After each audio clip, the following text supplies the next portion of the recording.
మంత్రివర్గ ఉపసంఘం వరద నష్టంపై దాదాపు అంచనాకు వచ్చిందని మంత్రి నారాయణ తెలిపారు. వరద ప్రభావిత ప్రాంతాల్లోకి అధికారులు వెళ్లినప్పుడు కొందరు ఇళ్లలో లేరని, వాటి వరకు మిగిలాయని చెప్పారు. నష్టం అంచనా రేపు సాయంత్రం కల్లా పూర్తవుతుందని వెల్లడించారు. వరద బాధితుల సహాయం కోసం బ్యాంకర్లు, ఇన్సూరెన్స్ ఏజెన్సీల ప్రతినిధులతో విజయవాడ కలెక్టరేట్లో ముఖ్యమంత్రి చంద్రబాబు ఉన్నత స్థాయి సమీక్ష నిర్వహించారు. ఈ సమావేశంలో మంత్రులు పయ్యావుల, అనగాని, నారాయణ, అనిత, నిమ్మల, కొల్లు రవీంద్ర, బీసీ జనార్దన్ రెడ్డి పాల్గొన్నారు. పరిహారం విషయంలో శాస్త్రీయంగా ఆలోచన చేసి జాబితా రూపొందించాలని సీఎం సూచించారు. దెబ్బతిన్న ద్విచక్ర వాహనాలకు కూడా పరిహారం ఇవ్వాలని స్పష్టం చేశారు. పూర్తిగా ఇల్లు దెబ్బతిన్న వారికి ప్రభుత్వ నిబంధనల ప్రకారం కొత్త ఇల్లు నిర్మించి ఇద్దామన్నారని నారాయణ చెప్పారు.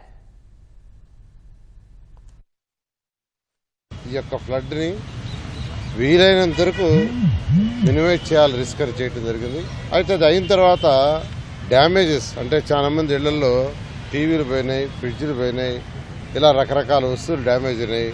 హౌసెస్ డ్యామేజ్ తీసుకుంటే 3,500 హౌసెస్ రకరకాల డ్యామేజ్ అయినాయి. అగ్రికల్చర్ డ్యామేజ్ దాదాపు 517 కోట్లు, హార్టికల్చర్ 58 కోట్లు సుమారుగా, ఫిషరీస్ 12 కోట్లు, హ్యాండ్లూమ్స్ వాళ్ళకి 55 లక్షల వరకు అయిందని యాక్చువల్గా ఎంతవరకు ఎస్టిమేషన్ వచ్చింది. రేపు ఈవినింగ్కి ఎన్యూమరేషన్ ఆల్మోస్ట్ 100% పూర్తయితే ఇంకా యాక్యురేట్గా వస్తాయి. ముఖ్యమంత్రి గారు వాళ్ళ ఇన్స్ట్రక్షన్ ఇచ్చారు. రేపు ఈవినింగ్ డేటా అంతా తీసుకొని మళ్ళీ ఒకసారి రివైజ్ చేసి తీసుకొస్తే ఎవరెవరికి ఎంత ఇవ్వాలా, ఏ డ్యామేజ్కి ఎంత ఇవ్వాలని దాన్ని ఫైనలైజ్ చేస్తామన్నారు.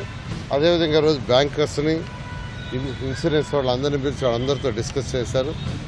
వాళ్ళకు కూడా ఒక 4-5 డేస్లో వాళ్ళు చేయాల్సిన ఇన్సూరెన్స్ వాళ్ళని క్లియర్ చేయమని, అదే బ్యాంకర్స్ ఏం చేస్తారు, ఎలా చేస్తారు, ఈ యొక్క కమర్షియల్ ఒకటి ఎన్యూమరేషన్ ఇంకా పూర్తి కాల, అది కూడా రేపు కానీ పూర్తయితే రేపు ఈవినింగ్కి ఎల్లుండి మళ్ళీ ఈ కమిటీ కూర్చొని డిస్కస్ చేస్తుంది. 17వ తేదీ లోపల ఈ యొక్క ఎన్యూమరేషన్ పూర్తయి వాళ్ళకి ఏమిచ్చేది కూడా అనౌన్స్ చేయాలని ముఖ్యమంత్రి గారు ఆదేశించారు. బహుశా 17వ తేదీ వీళ్ళకి ఈ డ్యామేజ్ వాళ్ళకి ఏ డ్యామేజ్ వాళ్ళకి ఏది చేయాలని అనౌన్స్ చేయడం జరుగుతుంది.